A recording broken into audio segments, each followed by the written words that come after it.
These are the 10 best foods for high blood pressure. Number 7, hibiscus tea. Yes, hibiscus tea is something that can help you to lower your blood pressure. And this is not just something that's anecdotal. There have actually been studies to show that drinking hibiscus tea can help you to lower your blood pressure. Now, there was one meta-analysis of studies done where they compared people who drank hibiscus tea versus a placebo drink, something that did not have hibiscus. And in this meta-analysis of studies, they found that the people who drank hibiscus tea had a significant lowering of their systolic and their diastolic blood pressures. Now, we do know that hibiscus tea is something that has been used for centuries for medicinal purposes in various cultures.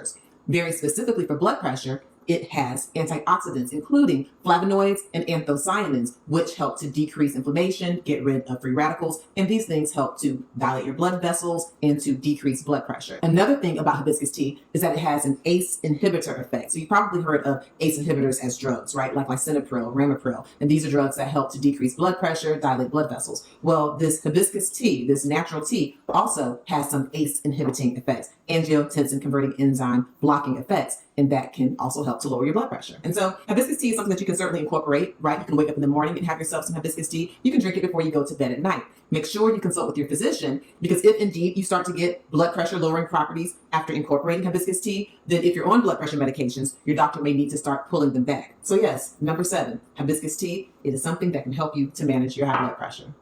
Number 8, heart-healthy vegetables. You definitely want to incorporate your vegetables. So here we have broccoli, which is delicious. Okay, I love to steam my broccoli or saute it with garlic, onions. Broccoli is a really wonderful power vegetable. It has vitamin A, which can help to increase your white blood cell production. Okay, it has vitamin C, which we know has antioxidants, and it's good for helping you to decrease your duration of respiratory illnesses. It has vitamin E, okay, which has antioxidant properties, decreasing inflammation, which will help you to decrease your blood pressure. Okay, so we love broccoli. Other healthy vegetables, kale. Okay, kale and the other cruciferous vegetables like cabbage, Brussels sprouts, all of these, which can have kind of a little bit of a pungent taste depending on how you cook them, are great because they have the glucosinolates, that's a sulfur containing compound, which has antioxidants, anti-inflammation, helps to lower blood pressure. Kale is wonderful. You of course can have it raw. You can have it in your salads. You can add your carrots, your legumes, your lentils. You can add your chia seeds, your quinoa. You can add fruit to it. Okay, you can have a wonderful kale salad. You can also do kale chips like in the air fryer, put olive oil on them, garlic, and that can take care of that little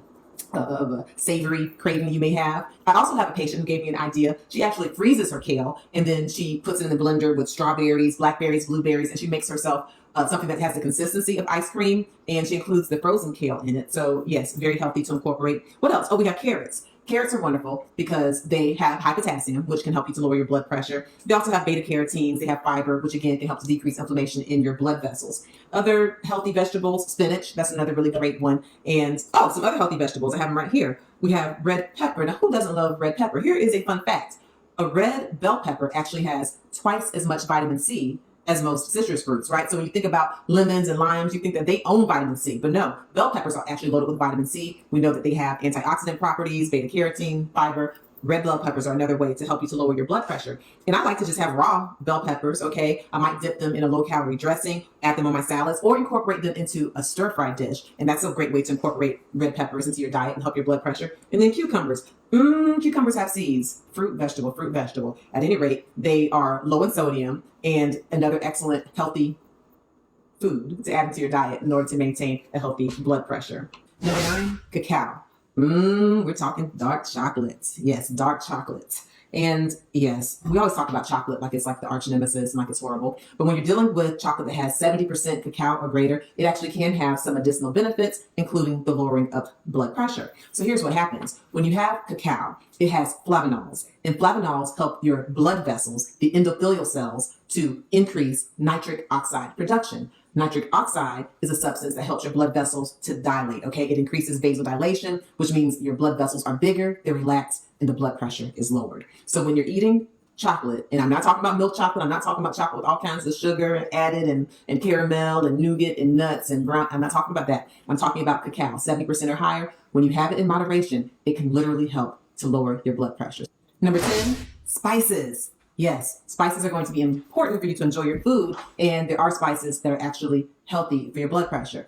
You will notice the spice I will not say is salt. I want you to have low sodium, less than 1,500 milligrams per day in most cases. So let's just put sodium to the side, and let's talk about other ways you can spice up your foods and maintain a good blood pressure. So garlic or even garlic powder. Garlic is wonderful because it has a substance called allicin, which helps to soften blood vessels. It helps them to dilate, to relax, and helps to lower your blood pressure. Plus, garlic is delicious. You don't want to cook it too much because you don't want to decrease the nutritive value. You don't want to decrease some of the blood pressure lowering properties. But garlic, definitely a spice that is good for your blood pressure. Also, ginger. Yeah, ginger is actually a flowering plant that's related to turmeric, which also has anti-inflammatory properties. And both the turmeric and the ginger are good for your blood pressure. With the ginger, it also has some antimicrobial properties. It's good for nausea and vomiting. And it's another way that you can incorporate it as a spice. And it's good for your blood pressure as well. What else do we have? Cinnamon.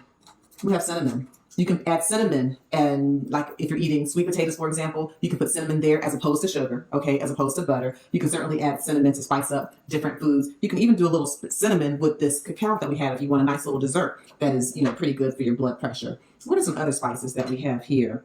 Turmeric I mentioned. We talked about garlic powder. Yeah. Oh, red pepper. Okay. Capsaicin. That's something that can give you a little spice, and it can also help to increase your metabolism. Some studies show definitely it can help to lower your blood pressure. So when dealing with spices, you definitely want to use spices that are not salt, and these will be helpful for your blood pressure. Some other things you can use lemons or lemon zest. And when you do use things like lemon zest along with garlic, even if you do add a little bit of salt to your food, the lemon zest will help to enhance the flavor so you won't add as much. So yes, make sure when you're dealing with spices, you want to have low salt or no salt. And these ones that I mentioned will be excellent and one of the best foods for your blood pressure.